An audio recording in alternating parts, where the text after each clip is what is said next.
जो उसके इर्द गिर्द सर्कुलर ऑर्बिट में रिवॉल्व कर रहे होते हैं। वैसे तो अगर हम कहें जी मैंने किसी भी प्लैनेट या स्टार की ग्रेविटेशनल फील्ड में जस्ट एक ऑब्जेक्ट रख दिया, क्या कर दिया जी, जस्ट एक ऑब्जेक्ट को रख दिया है, तो उस ऑब्जेक्ट को क्या कर लेना चाहिए, तो उस ऑब्जेक्ट को सीधा सीधा उस प्लैनेट के सेंटर की तरफ या उसको उस स्टार के बिल्कुल सेंटर की तरफ मूव कर लेना चाहिए। एंड दैट शुड बी क्या, कि मिसाल के मतलब ये मिसाल ऐसी है, मैं इसको ड्रॉ कर देता हूं।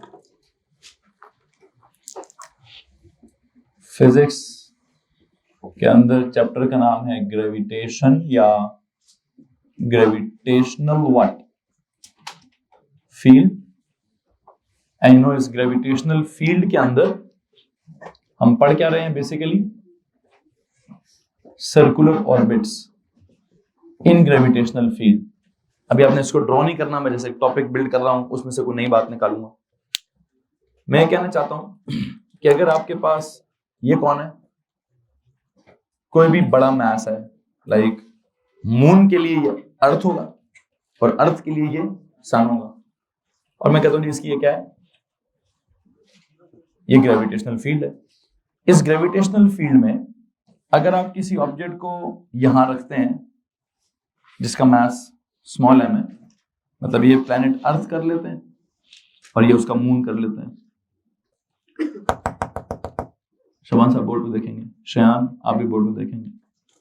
अगर तो इस ऑब्जेक्ट को क्या किया जाए, स्टेशनरी रख दिया जाए, यहां पर क्या कर दिया जाए, अगर ये ऑब्जेक्ट यहां पे स्टेशनरी रख दिया जाए तो इसको ग्रेविटेशनल फील्ड क्या करेगी, ग्रेविटेशनल फोर्स एक्सर्ट करेगी, और उस फोर्स के नतीजे में एक एक्सेलरेशन होगी, और वो एक्सेलरेशन का नाम क्या होगा, लीनियर एक्सेलरेशन नाम होगा। क्या होगा जनाब साहब, अगर इसको यहां पर क्या रखा जाए, इस मास m को इनिशियली यहां पर u इज इक्वल टू 0 के हिसाब से रखा जाए तो क्या होगा, इसके ऊपर एक फोर्स लगेगी,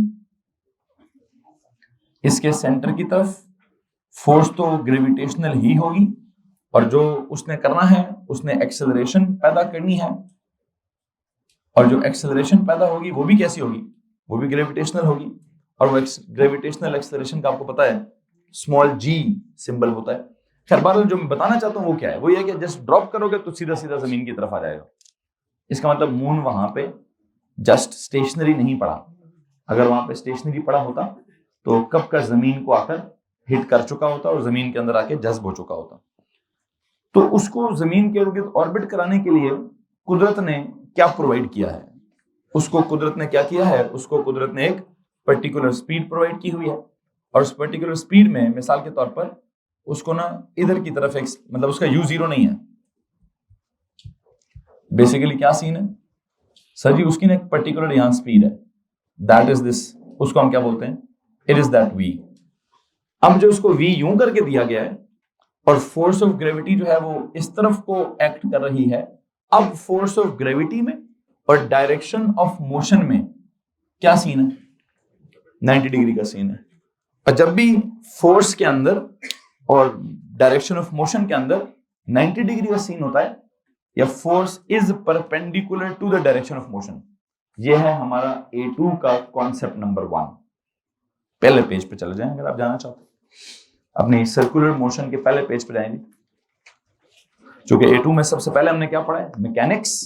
मैकेनिक्स में कौन सी वाली, लीनियर मोशन नहीं पढ़ी हमने, लीनियर मोशन हमने एस में पढ़ी थी।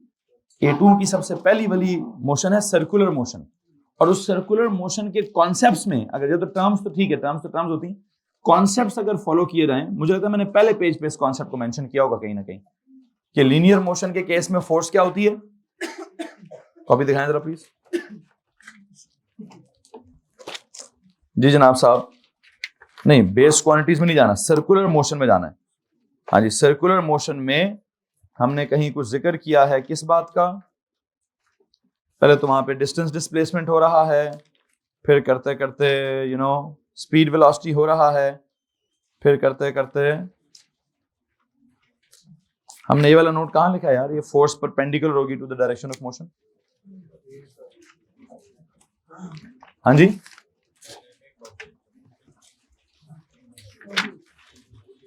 मुझे लगता है मैंने कहीं ना कहीं नोट लिखवाया कि फोर्सेस परपेंडिकुलर तो ये होगा, हाँ कहीं ना कहीं है जनाब हमारे पास, एएस लेवल मैकेनिक्स और ए2 लेवल मैकेनिक्स।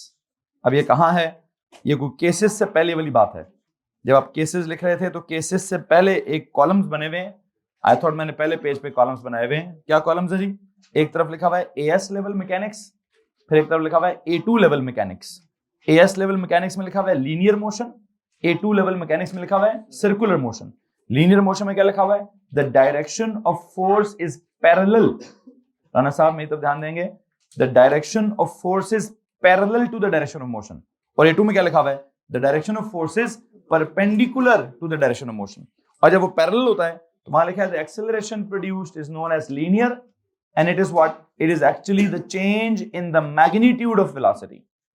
और दूसरी तरफ क्या लिखा हुआ है, the acceleration is known as centripetal and it is actually the change in the direction of velocity. किसी को मसला इस बात से? हाँ जी, तो यहां से हमारा वो पूरा एक टॉपिक डेवलप हुआ था कि अरे जी ये लीनियर मोशन में क्या कहानी होती है और सर्कुलर मोशन में क्या कहानी होती है। दोनों केसेस में फोर्स होती है, दोनों फोर्सेस एक्सेलरेशन कॉज करती हैं, दोनों एक्सेलरेशंस का मतलब rate of change of velocity होता है। लेकिन एक तरफ क्या हो रहा होता है, एक तरफ वेलोसिटी का मैग्नीट्यूड चेंज होता है और दूसरी तरफ वेलोसिटी की डायरेक्शन चेंज होती है। हाँ, वेलोसिटी का मैग्नीट्यूड चेंज हो तब भी उसको एक्सेलरेशन कहते हैं, वेलोसिटी की डायरेक्शन चेंज हो तब भी उसको क्या कहते हैं, एक्सेलरेशन कहते हैं। और एक्सेलरेशन के लिए फोर्स इन एनी केस चाहिए ही होती है। तो स्पीड का मतलब वेलोसिटी का मैग्नीट्यूड चेंज कराने के लिए भी फोर्स चाहिए और वेलोसिटी की डायरेक्शन को चेंज कराने के लिए भी फोर्स चाहिए। एंड दैट फोर्स, बस नाम मुख्तलिफ हैं, एक केस में फोर्स का नाम कुछ और होता है और दूसरे केस में फोर्स का नाम कुछ और होता है। तो आई थिंक यहाँ पे मैंने कौन सा केस डेवलप किया है, यू सी कि अगर आपके किसी भी प्लेनेट या किसी भी क्या बोलते हैं उसको, स्टार की ग्रेविटेशनल फील्ड में अगर आप मौजूद हैं तो उस फील्ड के अंदर व्हाट इज हैपनिंग, अगर कोई ऑब्जेक्ट पड़ा है, अगर ऑब्जेक्ट स्टेशनरी पड़ा है तो क्या होगा, अगर ऑब्जेक्ट स्टेशनरी पड़ा है तो बेटा उसने सीधा सीधा लीनियर मोशन कॉज करनी है। और जैसे फ्री फॉल मोशन होता है, लो जी छोड़ दिया है, अब ये जमीन की ग्रेविटी में पड़ा है ना, अब कहेंगे सर जमीन के बहुत करीब पड़ा है, बेटा बहुत करीब क्या, बहुत दूर ले जाए, जिधर भी ले जाए, जस्ट ड्रॉप करेंगे तो क्या होगा, वो जमीन की तरफ आएगा, this is free fall motion. लेकिन हाँ, ओ लेवल की फ्री फॉल मोशन में, एएस लेवल की फ्री फॉल मोशन में या ए2 की फ्री फॉल मोशन में एक फर्क होगा। एएस लेवल तक वो फ्री फॉल मोशन कहां से कराएगा, 3 या 4 किलोमीटर के अंदर से, कहां से, तो तब आप जी की वैल्यू क्या लेंगे, 9.81 ही लेंगे। लेकिन इधर क्या होगा, इधर अगर उसने कहां से फ्री फॉल कराया, कहीं बहुत दूर से फ्री फॉल कराया, तो आप उसको m इंटू जी या जी के हिसाब से नहीं कैरी करेंगे। फिर वो सवाल पूरा डिजाइन होगा जी, पोटेंशियल का ये पैटर्न जा रहा है, ठीक है, फील्ड की स्ट्रेंथ का ये ग्राफ जा रहा है। आई होप आपको समझ आ रहा है कि तब वो इस पॉइंट से उस पॉइंट को क्या होगा, डेल्टा फाई कितना होगा, तो पता नहीं उसकी डेल्टा जीपीई कितनी होगी, तो उसकी डेल्टा के ई कितनी होगी, वो जमीन को हिट किस स्पीड से करेगा। और हमने उस दिन एक अजीब सा सवाल भी किया था कि अगर 2 प्लैनेट्स के दरमियान से जा रहा है तो पहले उस पता नहीं पोटेंशियल के हाईएस्ट पॉइंट तक पहुंचाना है, वहां से आगे वो खुद ही चला जाएगा, तो मिनिमम स्पीड कितनी चाहिए होगी। खैर क्या होगा क्या नहीं होगा वो तो सवाल वाला डिजाइन कर देगा। बहरहाल अभी जो बात हो रही है मैं उसमें से निकलना चाहता हूँ, ये फ्री फॉल मोशन में वैसे ही फंस गया हूँ जाकर, वहां से मैं निकलना चाहता हूँ। असल में जो फ्री फॉल मोशन कैसे याद आ गया, वो कोई एक वीडियो है, क्या कहते हैं उसको, क्या होता है यार, रेड बुल की एक मशहूरी है, मशहूरी तो इतनी लंबी मशहूरी तो नहीं हो सकती, लेकिन वो पैराशूट उसने रेड बुल वाला पहना हुआ है, क्या कहते हैं एस्ट्रोनॉट ने, वो ना क्या करता है जी, उसकी स्पेस शटल जो है वो जमीन की ग्रेविटी से नहीं, जमीन के एटमॉस्फेयर से बहुत बाहर निकल जाती है। तो आई डोंट एग्जैक्टली रिमेंबर कि कितने अल्टीट्यूड पे वो स्पेसशिप जाती है, वहां से भाई साहब छलांग मार देते हैं, ठीक है जी, पैराशूट शैराशूट पहनकर, ठीक है।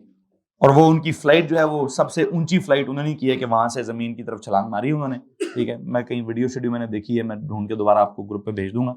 आई होप आप में से भी किसी ने देखी होगी। किसने देखी है? रेड बुल वाली, हाँ जी, नहीं गिव्स यू विंग्स, हाँ यस एग्जैक्टली उसी तरह की है, ठीक है। लेकिन वो विंग्स जो है वो लंबा चौड़ा है, उसमें जो पीछे टीम वाले हैं रोने भी लगते हैं किसी वक्त में, ठीक है। वो एक वक्त ऐसा आता है कि वो ना इतना एक्सेलरेट हो जाता है, उसकी स्पीड इतनी ज्यादा हो जाती है कि वो बेचारा खुद को कंट्रोल नहीं कर पाता और वो स्पेस में ही ना यूं यूं यूं यूं यूं घूमने लगता है। तो जब यूं यूं यूं घूमने लगता है ना, तो पीछे जो उसकी टीम की वीडियो बन रही होती है वो रोने लगते हैं, ठीक है। उनको होता है जी भाई गया, ये अल्लाह को प्यारा हो गया, इतनी स्पीड से हवा में स्पेस में रोटेट करेगा तो इसका ना ब्लड प्रेशर मेंटेन होगा, इसका कहीं ना कहीं से नाक से आंख से खून निकलना स्टार्ट हो जाएगा, और ये अल्लाह को प्यारा हो चुका है, बेचारा कंट्रोल ही नहीं कर पा रहा। तो after not a minute, 1 minute तक तो होता तो वाकई मर जाता। आई थिंक कोई 15-20 सेकंड के बाद वो अपने आप को दोबारा किसी तरह से रीगेन करता है, कोई दम दुरूद पड़ा होगा उसने, ठीक है, अल्लाह को याद किया होगा और अल्लाह ने कहा होगा चल भाई अभी तुझे नहीं मारते, ठीक है। तो लेकिन हाँ, नहीं, मौत का वक्त लिखा हो तो फिर तो बंदा मरता ही मरता है, ठीक है। तो खैर बहरहाल क्या हुआ, वो थोड़ी देर बाद वो कहीं कुछ अपने आप को स्टेबल करता है और थोड़ा नीचे आकर अपना पैराशूट ओपन करता है, तो पता नहीं किस कॉन्टिनेंट में कहाँ जाके गिरता है, ये मुझे भी नहीं पता, ठीक है। उसको कौन कहाँ से पिक करने जाते हैं, कहाँ से कैसे लाते हैं, कैसे नहीं लाते, तो नीचे आते आते वो एक्सेलरेट ही कर रहा होता है। लेकिन अगर क्या होता, अगर वो स्पेस शटल पे जो यहां तक पहुंचा दी गई थी, क्या किया जाता उसको ना, वहां तो स्पेस शटल यहां जाके खुद जाके रुक जाती है। अगर स्पेस शटल को क्या किया जाए, उसको ना थोड़ा सा उसका मुंह यूं करके, उसका इंजन ऑन करके उसको उस तरफ को एक स्पीड दी जाए। क्या किया जाए, असल टॉपिक ये वाला है कि स्पेस शटल को रॉकेट से लॉन्च करके आप एक पर्टिकुलर मुकाम तक पहुंचाएं। उस पर्टिकुलर मुकाम तक पहुंचाने के बाद आप उसको या तो उसका इंजन बिल्कुल ऑफ कर दें, तो क्या होगा, स्पेस शटल वापस जैसे बंदा नीचे आया उसी तरह स्पेस शटल भी क्या करेगी, वो भी वापस नीचे आ जाएगी, क्योंकि बंदे का कोई इंजन थोड़ी था, छलांग मारी नीचे आ गया। तो स्पेस प्रोब जो है उसका भी अगर इंजन ऑफ हो गया तो वो भी नीचे आ जाएगी। लेकिन अगर क्या किया जाए, वहां अगर उसी डायरेक्शन में और स्पीड दी जाए तो चलो जी और ऊपर चला जाएगा। लेकिन अगर उसका मुंह यूं करके इस तरफ स्पीड दी जाए तो ऐसा नहीं कि वो मार्स की तरफ निकल जाएगा। क्या होगा, इस लम्हे पर अब उसकी डायरेक्शन ऑफ मोशन यूं हो गई है और फोर्स ऑफ ग्रेविटी यूं हो गई है, तो अब क्या होगा, अब जब ये तो जुमला है कि when the force is what perpendicular to the direction of motion then the force acts as what, then it acts as centripetal, ठीक है। it acts as centripetal मतलब it will cause centripetal acceleration. What does it mean? It means it will try to change the direction of velocity of the object, which means ultimately it will try to क्या, circulate the object, उसको circle में घूमने पर मजबूर कर देगी। एक तो नेचुरल सैटेलाइट है मून, वो अल्लाह ने शायद उसको रख के वहां से धक्का दे दिया होगा, तो वो मून जमीन के इर्द गिर्द घूम ही जा रहा है। हाँ, सैटेलाइट के केस में क्या होगा, आपको लेके जानी पड़ेगी एक पर्टिकुलर मुकाम पर, उस पर्टिकुलर मुकाम पर लेके जाकर किसी पर्टिकुलर डायरेक्शन में एक उसको वेलोसिटी देनी पड़ेगी, तो वो क्या करेगा, वो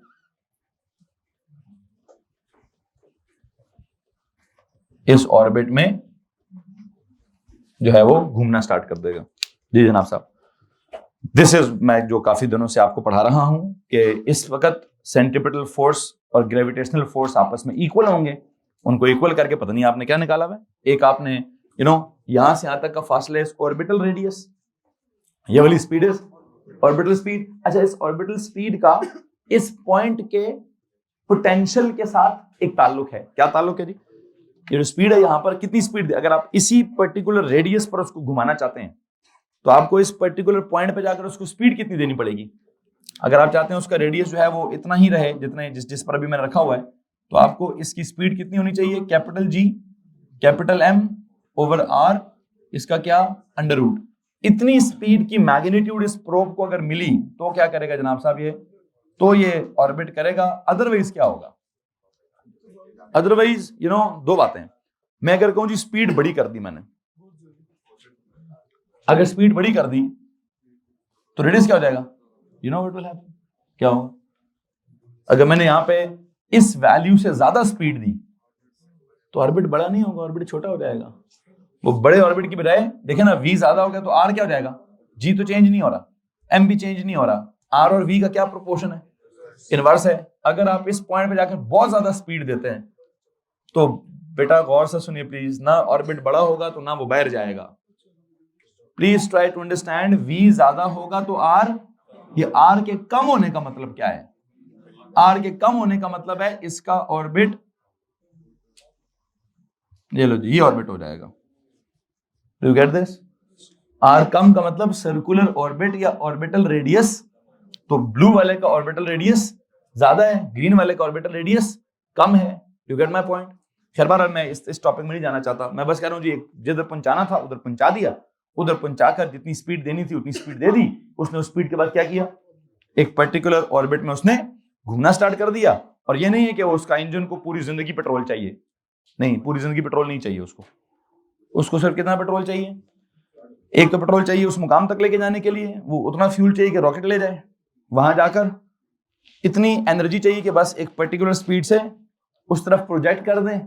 वंस आपने उस स्पीड से उस तरफ प्रोजेक्ट कर दिया तो क्या होगा, न्यूटन का first law of motion apply होगा। क्या? An object continues to remain in the state of rest और in the state of uniform motion until और अनलेस एन एक्सटर्नल अब दो काम है, फ्रिक्शन तो है कोई नहीं, फ्रिक्शन तो ये एटमॉस्फेयर में ही होती है, कोई 2-3-4 किलोमीटर के रेडियस तक ही होती होगी, ठीक है। लेकिन जब आप क्या कर जाते हैं, बहुत ऊपर निकल जाते हैं, तो एटमॉस्फेयर से बाहर निकल जाए तो वहां पे कोई एयर शेयर, कोई फ्रिक्शन, कोई एक्सटर्नल रेजिस्टिव फोर्स नहीं होती, कोई एक्सटर्नल ड्राइविंग फोर्स भी नहीं होगी, अनलेस अनटिल आप किसी से टक्कर मार जाएं तो आपका कुछ हिसाब किताब खराब हो जाएगा। या फिर क्या होगा, या फिर आप ना कोई और प्लेनेट भी आपके आसपास हो या कोई और सेलेस्टियल ऑब्जेक्ट भी उधर करीब हो और उसकी ग्रेविटी भी आपको इन्फ्लुएंस कर रही हो, तो शायद कोई सिचुएशन में तब्दीली आ सकती है। लेकिन अगर हम आइसोलेटेड सिस्टम के बारे में सोचते हैं, मतलब अकेला है प्लेनेट अर्थ, अगर अकेला है और उसकी इर्द गिर्द आपने कुछ सैटेलाइट मिशन भेजनी है, तो you know what will happen, जो मैं समझा रहा हूँ वो काम हो जाएगा। किसी के पास अगर कुछ सवाल है तो प्लीज हाथ खड़ा कीजिए। आपने रिसेंटली सर्कुलर ऑर्बिट्स पढ़े हैं इन द ग्रेविटेशनल फील्ड, एक हमने सोलर सिस्टम पढ़ाया है, उसमें planets are naturally revolving around the sun, और उनको भी क्या किया होगा, बनाने वाले ने ऐसे ही बनाया होगा, ठीक है जी, कि उसने सूरज बनाया होगा, सूरज के बाद उसके इर्द गिर्द जो है वो कोई प्लैनेट्स रखे होंगे, उन प्लैनेट्स को जो है वो क्या कहते हैं, एक पर्टिकुलर स्पीड दी होगी और हर प्लैनेट एक पर्टिकुलर रेडियस पर घूमना स्टार्ट हो गया होगा। हाँ, अब बनाने वाले ने किस सीक्वेंस में बनाया है वो सीक्वेंस उसी को पता है, लेकिन हाँ वो ये जरूर कहता है कि मैंने सारा काम 6 दिनों में किया है। अब अल्लाह ताला एक टर्म कुरान में कहीं इस्तेमाल करता है कि उसने पूरी कायनात, जमीन और सारा आसमान क्या कहते हैं, क्या किया जी, 6 दिनों में बनाया है। और यू नो, और वो कहीं और भी कहता है मैंने बनाना क्या था, मैंने बस हुक्म दिया है, कुन किया तो फयकून हो गया, ठीक है। फिर वो कहीं और भी कहता है कि जो मेरे यहाँ का एक दिन है ना, ये तुम्हारे यहाँ के पता नहीं 50,000 सालों के बराबर है, आई डोंट नो, कोई इस तरह की फिगर है, 50,000 दिनों के बराबर है, 50,000 सालों के बराबर है, सालों के बराबर है, इस तरह की कोई जिस फ्रेम की बात हो रही है। लेकिन हाँ, अब एक और बड़े मजे की बात, ये टर्म बड़े मजे की है, मेरे यहाँ का एक दिन तुम्हारे यहाँ के 50,000 सालों के बराबर है। This is that theory of relativity, कि जो टाइम का कॉन्सेप्ट है ये हर जगह सेम नहीं है, ये कहीं पर कुछ है, कहीं पर कुछ है। आपने कल मेरे ख्याल से किसका काम किया था, कल एक न्यूमेरिकल आपने सॉल्व किया हुआ है, कोई जुपिटर वाला, और किसका भाई, हाँ जी, जुपिटर और अर्थ का। मुझे बात बताइए वहां क्या फर्क चल रहा है, जुपिटर और अर्थ का ऑर्बिटल रेडियस डिफरेंट है ना, तो डिफरेंट ऑर्बिटल रेडियस की वजह से आपने क्या डिफरेंट निकाला था, उनकी ऑर्बिटल स्पीड्स भी डिफरेंट थी। उनकी ऑर्बिटल स्पीड्स अगर डिफरेंट हैं तो हमने कल एक टॉपिक और भी डेवलप किया है, ऑर्बिटल पीरियड वाला। कौन सा वाला? What is mean by orbital period? The time period. क्या करने के लिए? कंप्लीट वन चक्कर, एक चक्कर हमारे यहाँ हम उस एक जमीन का जो एक चक्कर होगा अराउंड द सन, क्या कहते हैं उसको, एक साल, और उस एक साल में हमने कितने दिन बनाए हुए? 365। उस हिसाब से हमारा साल चल रहा है। लेकिन जुपिटर का साल कैसा चलेगा? जुपिटर का साल जब आप relative to the earth calculate करेंगे तो टी का स्क्वायर, क्या प्रोपोर्शनलिटी निकाली है भाई, Kepler's third law of planetary motion क्या निकाला है कि टी का square is directly proportional to R का cube. What does it mean कि सर जी ऑर्बिटल पीरियड जो है ना वो ऑर्बिटल रेडियस के साथ प्रोपोर्शनल है। कैसे? The square of orbital period is directly proportional to the cube of क्या, ऑर्बिटल रेडियस। कि अगर ऑर्बिटल रेडियस किसी का ज्यादा होगा तो उसका ऑर्बिटल पीरियड भी ज्यादा होगा। अब अगर उसका ऑर्बिटल पीरियड भी ज्यादा होगा तो time to complete one revolution ज्यादा होगी, एक साल का कॉन्सेप्ट बड़ा होगा, ठीक है, एक साल की वैल्यू ज्यादा होगी। और अगर वहां भी गोल गोल घूमने का कॉन्सेप्ट है, जैसे जमीन के गोल गोल अपना अपना घूमना भी होता है, जब जमीन पूरा सूरज के इर्द गिर्द चक्कर लगाती है तो उतनी देर में उसने क्या कर लिया होता है, अपने भी चक्कर लगा लिए होते हैं, अपने ही एक्सिस पर कितने 365 चक्कर लगा लिए होते हैं। अब जुपिटर पे जाएं तो क्या पता वो घूमे ही ना, क्या पता अपने एक्सिस पे वो, ऐसा होता नहीं है लेकिन वैसे बोल रहा हूं, ठीक। अच्छा वैसे अगर अपने एक्सिस पे घूमे ही ना तो क्या होगा? तो एक ही दिन होगा, मतलब वो सूरज ही होगा, दिन ही होगा, रात ही होगी। वहां दिन और रात में तब्दीली, दिन रात में तब्दीली नहीं होगा। ठीक है, जब वो दिन रात में तब्दीली नहीं होगा, this takes me somewhere else, this takes me to जन्नत। वहां तो रात होगी नहीं, वहां तो दिन ही होगा। मतलब दिन भी ऐसा कि धूप वाला नहीं होगा, थोड़ा सुहाना सा मौसम होगा, है जी, शाम का वक्त होगा, धूप चुभेगी नहीं, वो रोशनी अच्छी ही लगेगी, रिलैक्स करेगा बंदा उसमें। और वो हाँ, अगर उसका दिल किया कि रात हो जाए तो बेटा जी उसको ना इतनी इजाजत होगी कि वो अपने फ्रेम में जिधर भी है ना, वो आंखें बंद करके नहीं, आंखें खोल के भी रखे तो उसकी रात हो जाएगी। अगर उसको चाहिए कि यार मुझे ये दिन नहीं चाहिए, मुझे रात चाहिए, चलो जी, ऐसे भी नहीं करने की जरूरत उसको सिर्फ सोचना है, और वो उसका इर्द गिर्द का निजाम जो है वो क्या हो जाएगा, उसको वो कुन फयकून वाली अथॉरिटी वहां पे दे दी जाएगी कि तू भाई सिर्फ बोलेगा, यानी everything around you will be in your control. तो वहां जो कंट्रोल का फिनोमेना है, उससे बड़ा फिनोमेना मैं नहीं सोच सकता कि to control whatever is around me. ठीक है, ये एक इंसान की पीक है कि मतलब ये क्रिएटर का मुकाम ही है कि क्रिएटर इस मुकाम पर है कि वो अपने इर्द गिर्द के निजाम को क्या करता है, कंट्रोल में रखता है। इटर्नली इंसान एक ही एज का रहेगा, ना बुढ़ा होगा तो ना मरेगा। मतलब उसकी एटमॉस्फेयर ही ऐसी है, ना उसमें कोई जर्म्स है, ना कोई बैक्टीरिया है, ना कोई एजिंग फैक्टर है, कुछ भी ऐसा नहीं है कि जिससे आपको कोई डैमेज होएगा। बहरहाल अब ये एटमॉस्फेयर किधर है, अल्लाह ने कहीं छुपा के रखी हुई है, कहीं ऐसी जगह पे है, इस पूरी यूनिवर्स में कहीं ना कहीं होगी। और इतना बड़ा यूनिवर्स है, इतना बड़ा यूनिवर्स है कि हमारी सोच से भी बड़ा है। और अल्लाह ताला की हर पूरी की पूरी यूनिवर्स पर कुदरत है। और अल्लाह ताला ने क्या कहा है कि ऐ इंसान, जब तू उस मुकाम पर आएगा तो मैं वो कुछ दूंगा, तो सोच यहाँ तो हमारा कितना कंट्रोल है यार। यहाँ तो अपनी जात पर कंट्रोल नहीं है, तो पता नहीं पूरी जमीन पर कंट्रोल का, पूरी दुनिया लगी हुई है, पिछले हजारों लाखों सालों से इंसान लगा हुआ है कि जनाब मुझे पूरी जमीन पर क्या मिल जाए, मुझे पूरी जमीन पर अथॉरिटी मिल जाए। वो लड़ाइयाँ हो रही हैं, अमेरिका बनता है, इसराइल बनता है, चाइना बनता है, रशिया बनता है, इंडिया बनता है, पाकिस्तान बनता है, तुर्की बनता है, खिलाफत होती है, ये होता है, लगे हुए सब के सब। लेकिन इस जमीन पर, इतनी छोटी सी जमीन पर अभी तक किसी की पर्टिकुलर अथॉरिटी नहीं आई।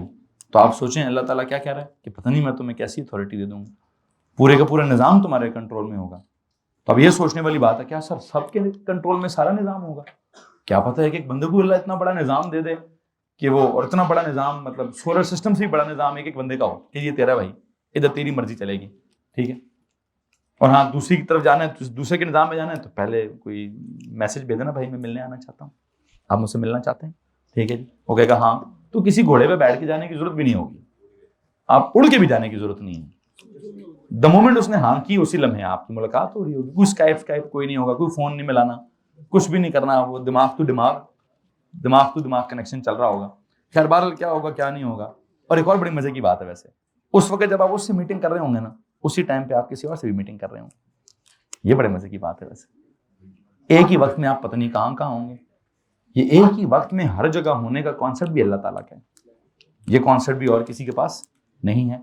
अल्लाह कहता तू भाई उधर उसको जीत के तो आ जरा, तुझे बताऊं तुझे मैं तुझे क्या कुछ देना है मैंने, ठीक है। तेरी सोच समझ से भी बाहर कुछ मिलेगा वहां पे। सिर्फ एक काम करके आ जा भाई, ये कुछ 40 50 60 साल की जो जिंदगी है, इसमें से पहले 15 20 तो वैसे ही निकाल, 15 तो निकाल देना भाई। पे लेके जाती तो मैं क्या करूं मैं वापस फिर आसमान से नीचे, मैं तो अगले आसमान पे भी जाऊंगा, ठीक है।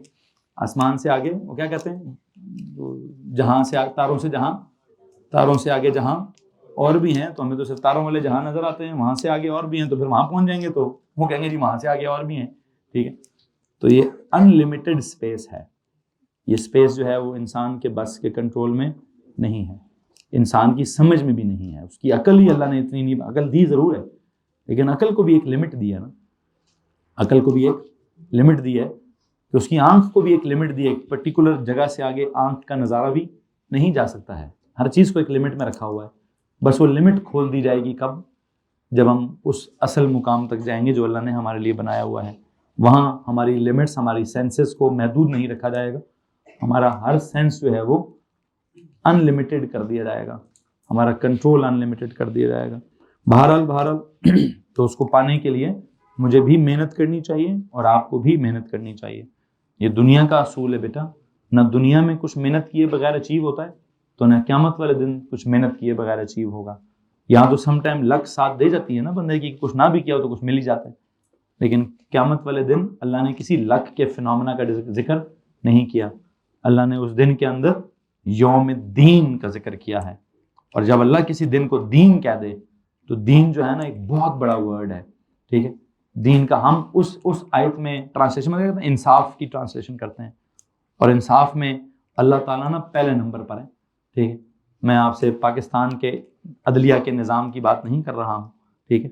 मैं यहाँ के इंसाफ के निज़ाम की बात नहीं कर रहा कि यहाँ जो जिसके पास ताकत ज़्यादा होगी वो बच जाएगा, जिसके पास इन्फ्लुएंस ज़्यादा होगा वो निकल जाएगा, और जो गरीब आदमी होगा बेचारे ने कुछ ना भी किया हो तो फंस जाएगा।